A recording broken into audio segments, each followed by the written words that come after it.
దేవుడు ఎక్కడున్నాడు? పరలోకములో. ఇంకా దేవుడు ఎక్కడున్నాడు? మన హృదయంలో నివాసం చేస్తూ ఉన్నాడు. మనలోనే జీవించువాడే మన దేవుడు. విగ్రహం కాదు మన దేవుడు, మతము కాదు మన దేవుడు, మార్గమే మన దేవుడు.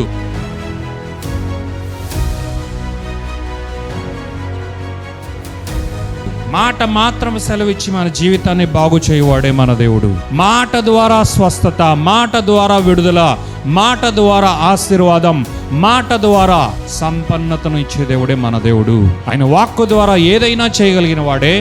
ఆయన యందు విశ్వాసం ఉంచి రక్షణ, అలాగే రక్షణతో పాటు ఏదైనా సరే మనము పొందగలము, నింపబడగలము, ఆశీర్వదింపబడగలము. ఆయన వైపు చూడాలి, ఆయన వాక్యాన్ని గట్టిగా పట్టుకోవాలి. అలాగే ఆయన ప్రేమను మరింతగా ఈ సంవత్సరం అంతా కూడా మనం తెలుసుకుంటూనే మనం ముందుకు వెళ్ళాలి. అప్పుడు అనుభవముగా ఆయన ప్రేమను గూర్చి మనం తెలుసుకోగలము.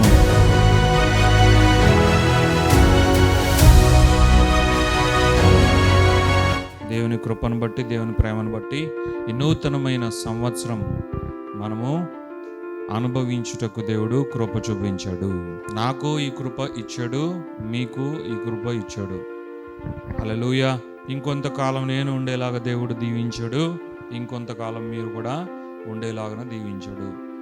ఇంకొంతకాలం నేను మీతో ఉండులాగా దీవించాడు, ఇంకొంతకాలం మీరు నాతో ఉండులాగా దీవించాడు. హల్లెలూయా. బట్ ఏదైనా కొంతకాలమే. ఈ కొంతకాలంలోనే దేవుని బృహత్తరమైన ప్రణాళిక ఏంటో మనం తెలుసుకొని, దేవునికి ఇష్టమైంది ఏంటో తెలుసుకొని, అంత ప్రేమమయుడైన దేవుడు, అంత ప్రేమ కలిగిన దేవుడు, మన కొరకు ప్రాణాన్ని సైతం లెక్క పెట్టకుండా తునప్రాయముగా అర్పించిన దేవాతి దేవుడు, ఆయన ఒక్కగానొక కుమారుడిని యేసయ్యను మన కొరకు ఇచ్చేసిన మన తండ్రి అయిన దేవుడు ఎంత గొప్పవాడో, ఎంత ప్రేమమయుడో మనము ధ్యానిస్తూ ఉండగా ఆయనకి ఇష్టమైంది ఏంటో మనము ఈ భూమి మీద తెలుసుకోగలము. మన జీవితములలో ఆయనకి ఇష్టమైన కార్యాలు మనం ఏం చేయాలో, మన ద్వారా ఈ భూమిపైన ఏమి జరిగించబడాలో దేవుడు మనకు తెలియపరుస్తాడు. మనతో మాట్లాడే దేవుడు, మనకన్నీ కూడా బయలుపరిచేవాడుగా ఉన్నాడు. హల్లెలూయా. సో ఆయన మనతో ముచ్చటించడానికి, మనకు అనేకమైన విషయాలు తెలియపరచడానికి ఆయన ఎన్నుకున్న మార్గం ఏంటో తెలుసా? ఆయన మాటే. ఆయన మాట. లోకంలో ఉన్న అనేక మందికి దేవుడు అంటే ఒక బొమ్మ, దేవుడు అంటే ఒక విగ్రహం, దేవుడు అంటే ఒక పటం, దేవుడు అంటే ఒక గుడిలో కదలని రాయి, దీని వరకు తెలుసు. కానీ దేవుని నిజమైన బిడ్డలైన ఈ భూమిపైన రక్షకుని యొక్క వారసులుగా, రక్షకుని విమోచకుని యొక్క వారసత్వాన్ని పుణికిపుచ్చుకొని నిజమైన సృష్టికర్త అయిన దేవాతి దేవుని బిడలముగా ఈ భూమిపైన నివసిస్తున్న మనకు చాలా స్పష్టంగా తెలుసు, మన దేవుడు జీవం కలిగిన వాడు. అందుకే పాత నిబంధన గ్రంథంలో అంత ప్రవక్తలు రాసేటప్పుడు, ఆయన గురించి చెప్పేటప్పుడు, ఆయన నన్ను పంపించాడు అని చెప్పేటప్పుడు, ఆయన ఇది మీకు సెలవివ్వమన్నాడు అని చెప్పేటప్పుడు ఒక ప్రాముఖ్యమైన వాక్యాన్ని వాడేవారు. వారు ఏంటో తెలుసా? జీవము కలిగిన దేవుని నామం పేరట. జీవము కలిగిన యెహోవా నన్ను పంపించాడు, జీవం కలిగిన దేవుని బట్టి నేను నీ దగ్గరకు వచ్చాను, జీవం కలిగిన దేవుని నామాన్ని బట్టి ఈ మాటను నేను మీకు సెలవిస్తున్నాను. హల్లెలూయా. సో జీవం కలిగిన మన దేవుడు మాట్లాడేవాడుగా కూడా ఉన్నాడు. జీవం కలిగిన మన దేవుడు ఆయన మాట మనకు వినిపించేలాగా చేసేవాడు. హల్లెలూయా. అయితే దేవుడే డైరెక్ట్గా మన ముందు నిలబడి మాట్లాడగలిగితే, మన అమ్మ నాన్నలాగా, మన ఇంట్లో ఒక సభ్యుల్లాగా దేవుడే ప్రత్యక్షముగా మన ముందు నిలబడి మాట్లాడగలిగితే, ప్రతి ఒక్కరూ కూడా అత్యుత్తమమైన దైవజనుడు ఒకవేళ ఎలా ఉంటాడో అలా ప్రతి ఒక్కరు కూడా ఈ భూమి మీద ఉండేవారు. అన్యులు సైతం ఒక్కరంటే ఒకరు విడవబడకుండా ప్రతి ఒక్కరు కూడా చాలా చాలా గొప్పగా అత్యుత్తమముగా ఉండేవారు. కానీ మన దేవుడు అలా చేసేవాడు కాదు. ఆయన మాటనే వినిపిస్తాడు, కానీ అది ముందుగానే వ్రాయబడి ఉన్న ఈ దేవాతి దేవుని యొక్క వాక్కు అయిన ఈ పరిశుద్ధ గ్రంథములోని లేఖనముల ద్వారా మాట్లాడేవాడే మన దేవాతి దేవుడు. హల్లెలూయా. ఆయన మాట్లాడేవాడు, కానీ ఆయన మన హృదయములలోనికి మన ఆత్మకు కనెక్ట్ అయి డైరెక్ట్గా ఆయన అనుకున్నదంతా మన ఆత్మ వాటిని గోచరించులాగున, మన ఆత్మ వాటిని పసిగట్టులాగున మనకు ఆయన మెల్లనైన స్వరాన్ని వినిపింపచేయువాడే మన తండ్రి, మన యేసయ్య, మన పరిశుద్ధాత్మ దేవుడు. హల్లెలూయా. సో ఇలా చేసే మన దేవుడు అందరికీ చాలా సులువుగా ఉండుటకు ఆయన ఒక గొప్ప కార్యాన్ని చేశాడు. అదే బైబిల్, అదే జీవగ్రంథమైన బైబిల్. హల్లెలూయా. ఈ బైబిల్ని దేవుడు ఊరికే ఇవ్వలేదు. ఇందులో ఆయన మాట్లాడిన మాటలే ఉన్నాయి, ఆయన మనతో మాట్లాడాలి అనుకున్న మాటలే ఉన్నాయి, ఆయన అప్పుడు ప్రవక్తలతో మాట్లాడిన మాటలు ఉన్నాయి, మనతో మాట్లాడాలి అనుకున్న మాటలు ఉన్నాయి. ఎవరితో మాట్లాడాలనుకున్నా సరే ఈ మాటలే ప్రతి ఒక్కరిలో పనిచేస్తాయి. హల్లెలూయా. ఈ మాటలు జీవము కలిగిన దేవత దేవుడు పలికిన మాటలు కాబట్టే ఈ మాటలు మనము వాటిని చదువుతున్నప్పుడు కానీ, పలుకుతున్నప్పుడు కానీ, ఎవరికైనా చెబుతున్నప్పుడు కానీ జీవం కలిగిన దేవాతి దేవుని యొక్క మాటలు కాబట్టి, జీవాధిపతి మాట్లాడిన మాటలు కాబట్టి ఈ మాటలలో కూడా జీవం ఉంది. ఈ మాటలను మనము వినేటప్పుడు కూడా జీవం ఇందులో ఉంది. ఈ 2025వ సంవత్సరంలో దేవుడు నిన్ను ఉంచినందుకు దేవునికి నీవు కృతజ్ఞత చెల్లించు. నీ ఆయుష్ను దేవుడు పొడిగించినందుకు దేవునికి కృతజ్ఞతాస్తుతులు చెల్లించి అందులో నీవు విస్తరించు. దేవుని నామానికే మహిమ, ఘనత, ప్రభావం కలుగును గాక. హల్లెలూయా. నిన్ను దేవుడు ఈ సంవత్సరంలో ఉంచాడు అంటే ఆయనకు ఒక గొప్ప ప్రణాళిక ఉంది. నీ ద్వారా దేవుడు గొప్ప కార్యాలు చేయాలనుకుంటూ ఉన్నాడు. నీవు ఎవరివైనా సరే నీవు విశ్వసిస్తే చాలు, నీవు నమ్మితే చాలు. నీ టాలెంట్స్, నీ ఎబిలిటీసు అవి ఇవి దేవునికి అవసరం లేదు. కానీ దేవుడు నిన్ను ఆయన సామర్థ్యముతో నింపి నిన్ను పైకి లేవనెత్తువాడుగా ఉన్నాడు. నీవు సిద్ధపడిన పాత్రగా ఉండగలిగితే, నీవు ప్రభు ఇదిగో నన్ను నేను తగ్గించుకుంటూ ఉన్నాను, నన్ను నేను ఇదిగో పూర్తిగా మీ ముందు దీనురాలైపోయాను, మీకు ఇష్టము ఎలాగ అనిపిస్తే మీ ఇష్టాన్ని బట్టి, మీ అభిష్టాన్ని బట్టి ఇదిగో తండ్రి నేను మీ యొద్ద నేను ఉన్నాను దేవా, నన్ను నీవు నీ నామ మహిమార్థమై వాడుకో, మీ రాజ్యము కొరకు నన్ను వాడుకోండి, నేను ఎలా కావాలో అలా వాడబడడానికి సిద్ధంగా ఉన్నా అని అనేక మంది ఎదురు చూడాలి. దేవుని ప్రేమను మనము క్షుణ్ణంగా గ్రహించి తెలుసుకోవాలి. దేవుని ప్రేమను మనము క్షుణ్ణంగా గ్రహించి తెలుసుకోవాలి అంటే మనం ఏం చేయాలి తెలుసా? We need to have spiritual understanding about God's love. దేవుని ప్రేమను గూర్చి ఆత్మ సంబంధమైన గ్రహింపు మనకు కావాలి. హల్లెలూయా. దేవుని ప్రేమ నిస్వార్థమైన ప్రేమ. నీ దగ్గరకు వచ్చేటప్పుడే, నిన్ను ప్రేమించేటప్పుడే, నువ్వు నాకు కావాలి అని అడిగేటప్పుడే, నీ నుండి ఏది కూడా ఆశించకుండా, నీ నుండి ఏది తీసుకోకుండా నిన్ను ప్రేమించేదే దేవుని ప్రేమ. హల్లెలూయా. నిస్వార్థంగా ప్రేమించేదే, నిస్వార్థమైనదే దేవుని ప్రేమ. ఇంతకు మించి నేను చెయ్యను అనేది కాదు దేవుని ప్రేమ. ఇంతవరకే నేను రాగలను, అబ్బా అక్కడ దాని తర్వాత నా వల్ల కాదు అనేది కాదు దేవుని ప్రేమ. ఎల్లలు లేనిది, హద్దులు లేనిది. అందుకే అపోస్తులైన పౌలు ఎఫెసీయులకు రాసిన పత్రిక 3వ అధ్యాయంలో ఏమంటున్నాడు తెలుసా? ఆయన ప్రేమ మహా గొప్పది, అది సాగరము కన్నా విస్తారమైన ప్రేమ, దాని ఎత్తు, వెడల్పు, లోతు, పొడుగు ఏంటో మీరు గ్రహించి తెలుసుకొనుడి. ఆయన ప్రేమను మనం తెలుసుకోవాలి. ఈ 2025వ సంవత్సరం నుండి మనము దృష్టి దేవుని మీద పెడదాం. హల్లెలూయా. మన దృష్టిని దేవుని పైన పెట్టాలి. ఎందుకంటే ఆయన మహా గొప్పవాడు, భీకరుడు మన దేవుడు. ఆయన శ్వాసకే భూకంపం వస్తుంది అని దేవుని వాక్యంలో ఉంది. ఆయన జస్ట్ మాట్లాడితే ఆ సౌండ్ ఎలా ఉంటుందంటే డుముడుమా డుముడుమా అని ఉరుములు వస్తాయి. విన్నారా? అది యోబు ఏం రాస్తున్నాడు తెలుసా? అది ఆయన స్వరము అంటున్నాడు. ఆయన మాట్లాడితే అంత గొప్పగా ఉంటుంది. అంటే మన వల్ల కాదు, మనము నిమిత్త మాత్రులము, తుత్తునీయులుగా ఉంటాం ఆయన ముందు. ఆయన యొక్క మహా గొప్ప తేజస్సు ముందు, ఆయన మహిమ ముందు, ఆయన యొక్క గొప్పతనం ముందు, ఆయన భీకరత్వం ముందు మనం చాలా చాలా ఇంకా చెప్పాలి అంటే దుమ్ము పొట్టులాగా ఉంటాం. అర్థమైందా? మరి ఆయన గురించి మనం తెలుసుకోవద్దా? అయితే మనం గ్రహించాలి, దేవుని ప్రేమ గొప్పది, మనుష్యులకు మించినదే దేవాతి దేవుని యొక్క ప్రేమ.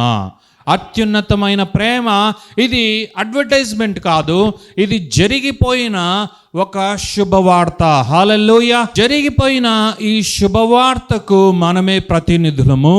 దీనిని మనం ప్రపంచమంతా చాటాలి, ప్రకటించాలి. ఆయన నిజమైన దేవుడు, నిజమైన ప్రేమను కనుపరచాడు. దానిని ఈ భూమిపైన 2000 సంవత్సరముల క్రితమే నెరవేర్చి ఆయన మన హృదయములలో ఆయన పత్రికలను వ్రాసాడు అని దేవాతి దేవునికి మహిమ చెల్లించి మనము ఆయన రాజ్యాన్ని కట్టి ఈ యొక్క ప్రపంచమంతా ఆయన యొక్క సువార్తను ప్రకటించాలి. హల్లెలూయా. అలాంటి దేవుడు మనకు వాక్యాన్ని ఇచ్చాడు. ఆ వాక్యము మనకు అవసరమైనది. ఎంత అవసరమైనది? దేవాతి దేవుని యొక్క జీవం కలిగిన మాటలు నిత్యము మనకు అవసరమే, ఎప్పుడు కూడా మనకు కావాలి. హల్లెలూయా. దేవుని వాక్యం ఎంత ధ్యానిస్తే, ఎంత చదివితే, ఎంత గ్రహిస్తే అంత ధన్యులమవుతాం. దేవత దేవునికి మహిమ కలుగును గాక. మీరు నిజముగా దేవుణ్ణి గట్టిగా పట్టుకొని, దేవుని వాక్యాన్ని గట్టిగా పట్టుకొని దాన్ని ధ్యానించి దానితో సమయం గడిపిన ఎడల మీరు ఖచ్చితంగా ఇంకొకరికి వాక్యాన్ని బోధించేవారుగా, ఇంకొకరికి ఆయన యొక్క దేవోక్తులను ప్రకటించేవారిగా దేవుడు మిమ్మల్ని ఆశీర్వదిస్తాడు. దైవజనులు, నాయకులు సార్వత్రిక సంఘంలో కావచ్చు, లోకల్ చర్చెస్లో కావచ్చు, ఒక దేశంలో కావచ్చు, అక్కడ కావచ్చు ఉండొచ్చు. కానీ దేవుని దృష్టిలో, యేసయ్య దృష్టిలో రక్షింపబడిన ప్రతి ఒక్కళ్ళు కూడా ఆయన చేతిలో ఉపకరణములైన మినిస్టర్సే. రక్షింపబడిన ప్రతి ఒక్కరిని కూడా మినిస్టర్స్ ఫర్ జీసస్ గానే యేసయ్య చూస్తూ ఉన్నాడు.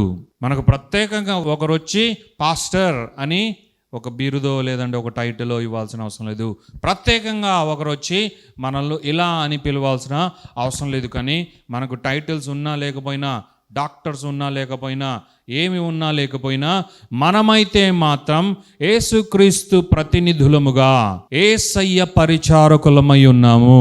యేసుక్రీస్తును గూర్చి, ఆయన చేసిన కార్యములను గూర్చి, ఆయన ప్రాణత్యాగము గూర్చి, ఆయన రక్షణను గూర్చి, ఆయన నిత్య జీవమును గూర్చి, ఆయన వాక్యాన్ని గూర్చి, ఆయన ప్రత్యక్షతను గూర్చి ప్రచురించు పరిచారకులమై ఉన్నాము అని దేవుని వాక్యం సెలవిస్తుంది. హల్లెలూయా. ఇలా ఉండగలిగితే మనము మన జీవితంలో షైన్ అవుతాం, మనం ప్రకాశిస్తాము, మనము దీవింపబడి అనేకులకు దీవెనగా ఉంటాము, ఆశీర్వాదకరముగా ఉంటాము. వేరే వారు మనకు వ్యతిరేకంగా ఏదైనా మాటలు పలికినా, ఏదైనా చెడు చేసినా సరే, మనమైతే మాత్రం మారకూడదు. మన బుద్ధి మారకూడదు, మన ఆలోచన మారకూడదు. ఎందుకంటే ప్రేమమయుని బిడ్డలమై ఉన్నాం మనము, జీవాధిపతి సంతానం మనము. మనలో నుండి ప్రేమనే రావాలి, దయనే రావాలి, కనికరమే రావాలి, వాత్సల్యమే రావాలి, ఇంకోరికి ఇవ్వడమే మన గుణమై ఉండాలి. హల్లెలూయా. హల్లెలూయా. ఇచ్చువాళ్ళుగా చేస్తాడు దేవుడు. అనేక మందికి సహాయం చేయవాళ్ళుగా, ఇచ్చువాళ్ళుగా, పెట్టువాళ్ళుగా. నీవు అప్పు ఇచ్చేదవు కానీ అప్పు తీసుకోవు, నీవు అనేకులకు అప్పిచ్చేదవు అని అంటున్నాడు. అంటే ఏంటి? ధనవంతుడే ఇంకొకరికి అప్పిస్తాడు. అంటే ఏంటి? నిన్ను ధనవంతునిగా నేను చేస్తా, నిన్ను అప్పు ఇచ్చేవాడుగా నువ్వు ఉంటావు, కానీ నీవు సతమతమైపోయేవాడివిగా, నీ జీవితంలో కృంగిపోయేవాడుగా నువ్వు ఉండవు అని దేవుడు మనకు అభయం ఇచ్చాడు. హల్లెలూయా. అలాగున జీవ గ్రంథాన్ని ధ్యానించు, పఠించు, చదువు, సమయాన్ని గడుపువాడు ఎవడైనా సరే వాని జీవితంలో వర్ధిల్లుతాడు, అత్యున్నతముగా వర్ధిల్లుతాడు, పరిచారకుడుగా అవుతాడు. దేవుని నామానికే మహిమ కలుగునుగాక.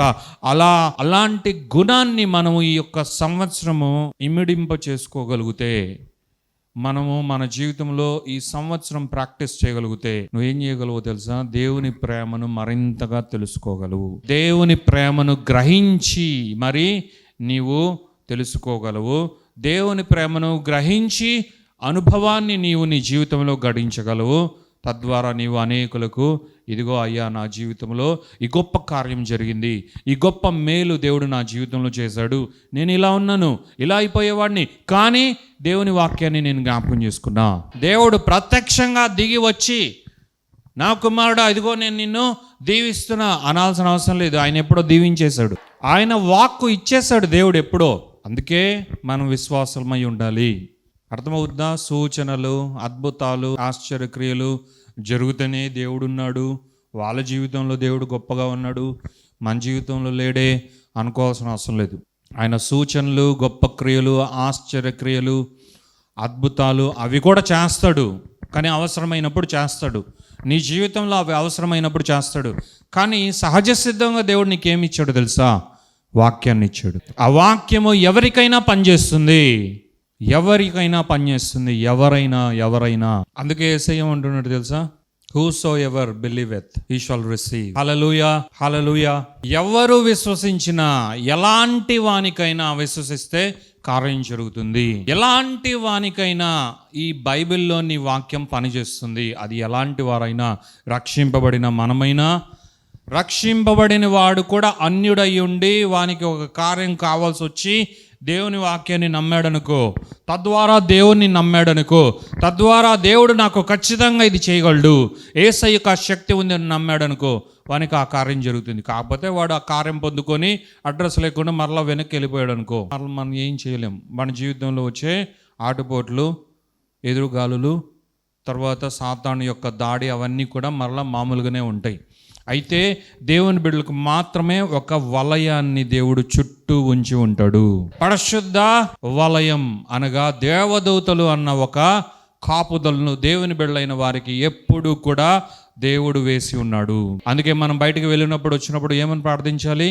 మీ దేవదూతల యొక్క కావలి నాకు మీరు ఉంచారు, మీకు వందనాలు. హల్లెలూయా. మీరు ఉంచారు నాయన, అది వాగ్దానము. దాన్ని నేను ఇప్పుడు పలుకుతున్నా, దాన్ని నేను విశ్వసిస్తున్నా, ఇప్పుడు అది నాకు జరగాలి.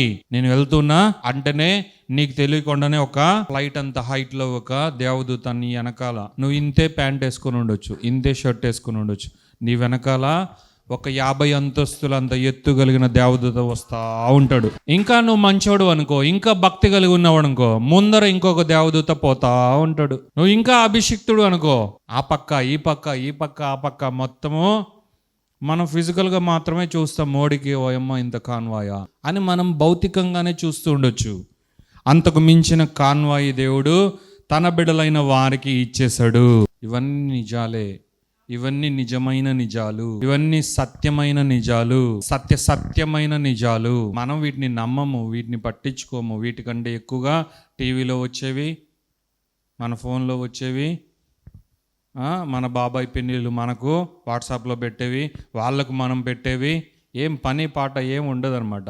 ఇట్లా ఒకరికొకరు పంపించుకునేది, వాళ్ళకి వీళ్ళు పంపించుకునేది, వీళ్ళు వాళ్ళకి పంపించుకునేది, ఇలా చేసి టైం అంతా వేస్ట్ చేసుకునేది. కానీ దేవునితో ఎవరు టైం స్పెండ్ చేస్తున్నారో వారు తప్పక వర్ధిల్లుతారు. ఈ 2025 సంవత్సరంలో దేవుని వాక్యంతో నీవు స్పెండ్ చేయాలి, దేవుని వాక్యంతో సమయాన్ని గడపాలి. తద్వారా నీవు ఆయన ప్రేమను గూర్చిన ఆత్మ సంబంధమైన గ్రహింపును పొందుకోవాలి.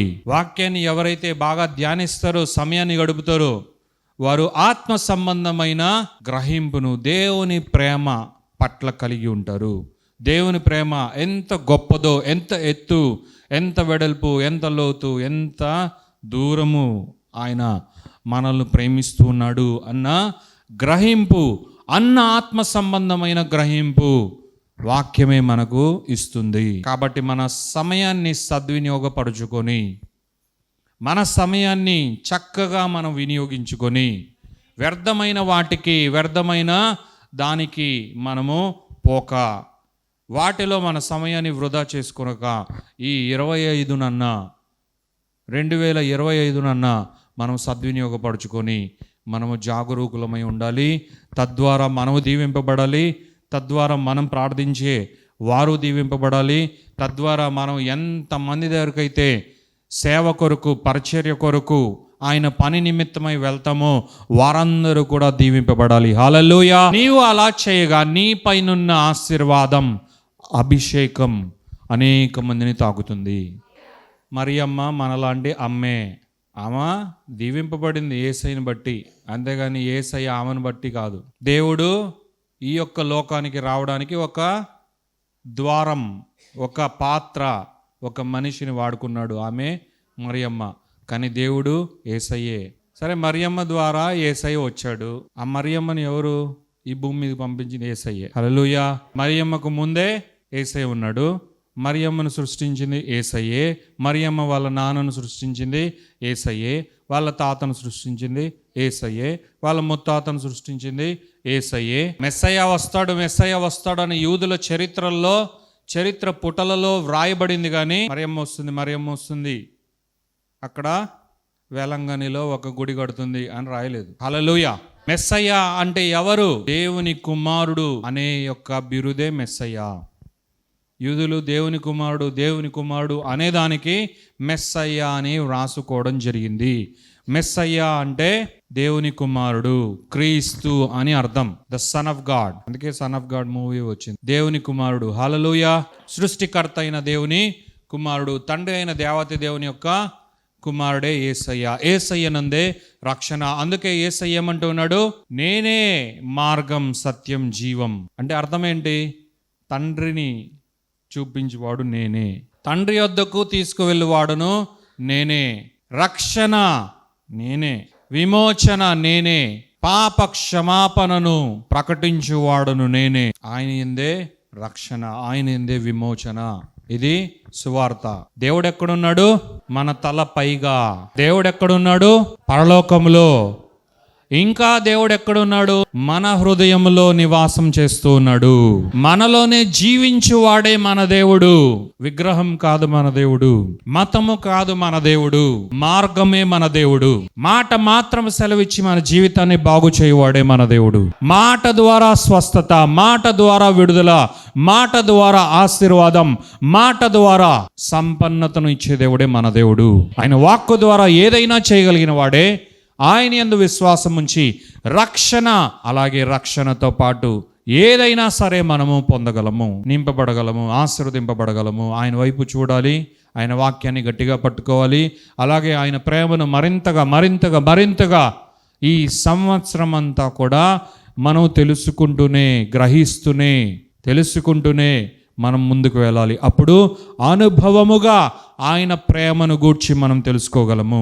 అసలు యేసయ్య ఏంటి బ్రదర్, ఏంటి సిస్టర్? యేసయ్య అంటే ఏంటి అంత స్పెషల్, ఏంటి అంత గొప్ప అంటే మనం వివరించువారుగా ఉండాలి. ఎందుకు ఆయన అంత గొప్ప తెలుసా? నా జీవితాన్ని ఇలా చేశాడు. ఎందుకు ఆయన ఎంత గొప్ప తెలుసా? నా జీవితంలో ఇలాంటి గొప్ప కార్యం చేశాడు. ఎందుకు ఆయన ఎంత గొప్ప తెలుసా?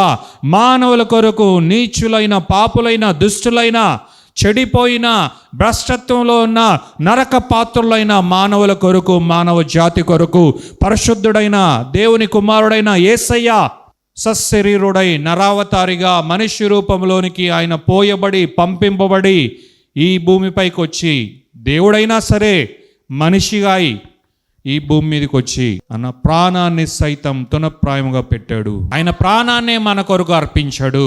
నా కొరకు మాత్రమే కాదు సిస్టర్, బ్రదర్, నీ కొరకు కూడా ఆయన ప్రాణం పెట్టాడు. నా కొరకు మాత్రమే కాదు బ్రదర్, సిస్టర్, నీ కొరకు కూడా ఆయన స్వస్థతను అనుగ్రహించాడు. నీ కొరకు కూడా ఆయన గాయాలు నొందాడు. నీ కొరకు కూడా హింసింపబడ్డాడు. నీ కొరకు కూడా ఆయన కొరడా దెబ్బలు తిన్నాడు. నీ కొరకు కూడా అవమానం నొందాడు. నీ కొరకు కూడా ఆయన తన్ను తాను రిక్తుడుగా, దీనుడుగా తగ్గించుకున్నాడు యేసయ్య. ఆయన మహిమనంతా పరలోకంలో వదిలి, ఆయన వైభవనంతా పరలోకంలోనే విడిచిపెట్టి నీ కొరకే భూమి మీదకి ఏమీ లేనివాడుగా వచ్చాడు.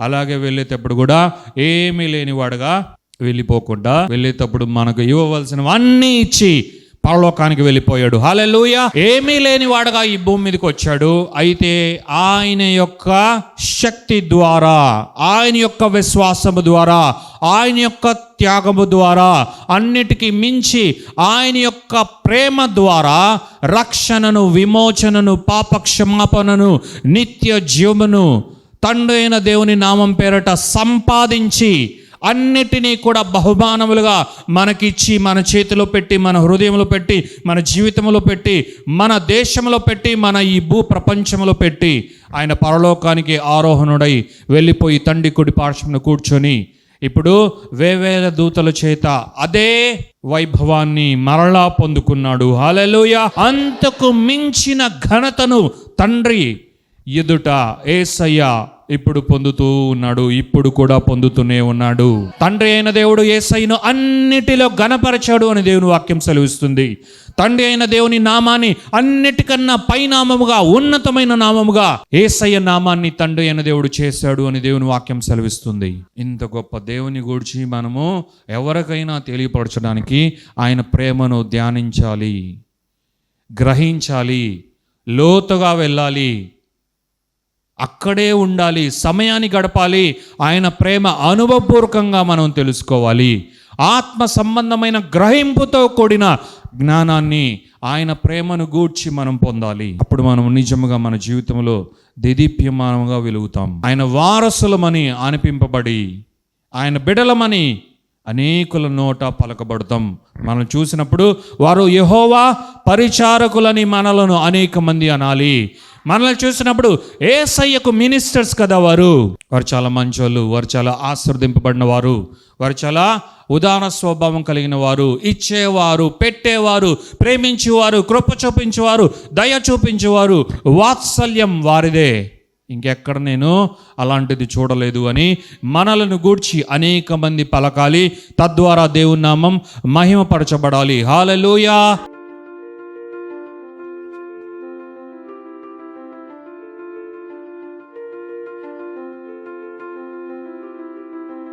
ప్రార్థన చేసుకుందాం. Thank you Father, thank you Jesus, thank you Holy Spirit God. దేవా మీకు వందనాలు, యేసయ్య మీకు వందనాలు, పరిశుద్ధాత్మ దేవా మీకు మహిమ ఘనత ప్రభావం చెల్లిస్తున్నాం. ఈ యొక్క శుభదినాన్ని బట్టి వందనాలు, నూతనమైన దినాన్ని బట్టి వందనాలు, ఈ 2వ ఆదివారాన్ని బట్టి వందనాలు, పునరుత్థాన దినాన్ని బట్టి కృతజ్ఞతాస్తుతులు చెల్లిస్తున్నాం. మీరు గొప్ప దేవుడు, మంచి దేవుడు, శక్తి కలిగిన దేవుడు, ప్రేమ కలిగిన దేవుడు, అత్యున్నతమైన నాయన. ఇదిగో తండ్రి, స్థలములలో నివసించువాడు నాయన. నీ వంటి వాడు ఎవరు? నిజముగా నీ వంటి వాడు ఎవరు లేరు నాయన. నీవే సమస్తము, నీవే ఆది అంతము, నీవే అల్ఫా ఒమేగా, నీవే మొదటి వాడు కడపటి వాడు, నీవే మా సృష్టికర్త, నీవే మా నిజమైన దేవుడు, నీవే మమ్మల్ని నిజముగా ప్రేమించు దేవుడు, సత్యము నీవే. ఇదిగో తండ్రి నాయన, జీవము నీవే. ఇదిగో నీవే మార్గం, సత్యం, జీవమే సయ్యా. మమ్మల్ని రక్షించిన వాడు, మమ్మల్ని విమోచించిన వాడు, మమ్మల్ని ఎప్పటికీ క్షమించిన వాడు, నిత్య జీవాన్ని అనుగ్రహించిన వాడు. ఈ 2025 సంవత్సరంలో మమ్మల్ని పాత్రలుగా వాడుకోవాలని కోరుకుంటున్నావు. నీ చేతిలోని సాధనములుగా మమ్మల్ని వాడుకోవాలని కోరుకుంటున్నావు. మీ కొరకు మేము నిలిచెదముగాక, మీ కొరకు మేము ఫలించెదముగాక, మీ కొరకు మేము వృద్ధి చెందముగాక. వాక్యాన్ని ధ్యానిస్తూ, వాక్యాన్ని గట్టిగా పట్టుకొని వాక్యంలో వర్ధిల్లుచు, మీ ప్రేమ యొక్క నాయన సమస్త విధములైనటువంటి జ్ఞానమును ఆత్మ సంబంధమైన గ్రహింపు ద్వారా అనుభవపూర్వకముగా తెలుసుకునేదుగాక. మీకు మహిమ తెచ్చేదుగాక, మహిమ తెచ్చేదుగాక, మహిమ తెచ్చేదుగాక. యేసు నామములో ఆ ప్రియమైన బిడ్డలందరినీ బ్లెస్ చేస్తున్నా తండ్రి నాయన. దూర ప్రాంతముల నుండి, అనంతపూర్ నుండి, బాపట్ల నుండి, ఇదిగో తండ్రి నాయన పొన్నూరు నుండి, అనేక ప్రాంతం నుండి నాయన మీ ప్రేమను తెలుసుకున్న వాళ్ళుగా, మీ ప్రేమను అనుభవించు వాళ్ళుగా, మిమ్మల్ని ప్రేమించు వాళ్ళుగా నాయన మీ సన్నిధిలో ఉన్నందుకు కృతజ్ఞతాస్తుతులు చెల్లిస్తున్నాం. యేసు నామములో ప్రతి ఒక్కరూ బహుగా దీవింపబడదురుగాక, ఆశీర్వదింపబడదురుగాక. వారి జీవితంలో ఉన్న ప్రతి కట్లు యేసు నామములో వేపబడునుగాక. ప్రతి సాతాను, చీకటి, దురాత్మ, అంధకార క్రియలు, వ్యతిరేకమైన కాడులన్నీ యేసు నామములో విరగొట్టబడునుగాక. యేసు నామములో ప్రతి దానిని నాశనం చేస్తున్న దేవా, యేసు నామములో నాయన ప్రతి అనారోగ్యము, అస్వస్థత మీ గాయముల ద్వారా స్వస్థత నొందునుగాక, స్వస్థత నొందునుగాక. యేసు నామములో హీలింగ్ ని ఇప్పుడే రిలీజ్ చేస్తున్నా యేసయ్య. అప్పుల బాధల నుండి విడుదల నాయన, ఇదిగో తండ్రి నాయన రుణ బాధల నుండి విడుదల, ఆర్థిక ఆశీర్వాదములు, సంపన్నత, సంపుష్టి అను ఆశీర్వాదములు, దీవెనలు యేసు నామములో పరిశుద్ధాత్మ అభిషేకపు శక్తి ద్వారా మరింతగా బిడ్డలందరి మీద కుమ్మరింపబడునుగాక. మీ ప్రేమైన బిడ్డలుగా, వ్యక్తిగతముగా మీతో ఉన్న సంబంధ బాంధవ్యములో, అలాగుననే కుటుంబములుగా ప్రతి విషయంలోనూ ప్రతి ఒక్కరూ దీవింపబడదురుగాక, ఆశీర్వదింపబడదురుగాక. హల్లెలూయా, హల్లెలూయా. చదువుతున్న బిడ్డలు నాయన గొప్పగా ఇదిగో తండ్రి ప్రకృతి సంబంధమైన జ్ఞానం వరకే కాక మీరు అనుకున్నట్లుగా విద్యను అభ్యసించి నాయన ప్రయోజకులై మరింతగా ఇదిగో తండ్రి మీ రాజ్యమునకు, దేశమునకు ఆశీర్వాద కారణముగా అయ్యుదురుగాక తండ్రి అని బ్లెస్ చేస్తూ, ఇదిగో నాయన సహోదరులను, సహోదరులను, పిల్లలను, నాయన పెద్దలను, ప్రతి ఒక్కరిని బ్లెస్ చేస్తూ నాయన, ఇదిగో తండ్రి నాయన, వారి యొక్క ప్రయాస క్రీస్తునందు సఫలమవునుగాక నాయన. మరిన్ని ఆత్మ ఫలములను అనుభవించెదరుగాక. ఈ 2025 సంవత్సరం నాయన, ఇదిగో తండ్రి శ్రేష్ఠ ప్రభావ సంవత్సరముగా యేసు నామములో ప్రతి బిడ్డ జీవితంలో నిలిచిపోవునుగాక. మీ శ్రేష్టత్వమును, మీ శ్రేష్ఠ కార్యములను యేసు నామములో ఈ 2025 సంవత్సరంలో మీ బిడ్డలందరూ అనుభవించెదరుగాక. మీ నామ ప్రభావమును, మీ ప్రభావమును పొంది అతిశయించి మీ నామము ద్వారా, యేసయ్యను అన్నిటికన్నా ఉన్నతమైన నామము ద్వారా వారి జీవితములలో విడుదలను, ఆశీర్వాదమును, క్షేమమును అనుభవించెదరుగాక తండ్రి అని బ్లెస్ చేస్తూ, యేసయ్య పరిశుద్ధ నామమును బట్టి తండ్రి, యేసయ్య పరిశుద్ధాత్మదేవ మీకే మహిమ ఘనత ప్రభావాలు చెల్లిస్తూ ఈ స్తుతి ఆరాధన మీకే చెల్లించి వేడుకొనుచున్నాము తండ్రి. ఆమేన్, ఆమేన్, ఆమేన్. హల్లెలూయా.